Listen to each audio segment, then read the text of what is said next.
हर महीने बच्चे को सर्दी जुकाम होना, इसका ये मतलब नहीं कि बच्चे की इम्यूनिटी वीक है।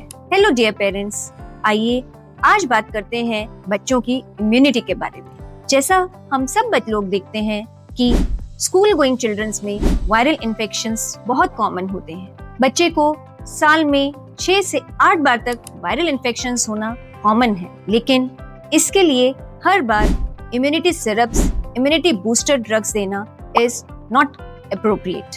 बच्चे को vaccination, outdoor activity, proper sleep, healthy and balanced diet, healthy habits, इन सब की जरूरत सबसे ज्यादा है और healthy routine and balanced diet follow करने से इम्यूनिटी स्ट्रांग होती है। सो डियर पेरेंट्स, आप भी बच्चे को balanced and healthy diet follow करके और हेल्दी हैबिट सिखा के उनकी इम्यूनिटी स्ट्रांग कर सकते हैं। आप कमेंट्स में हेल्दी हैबिट जरूर लिखिएगा and do share and subscribe my channel.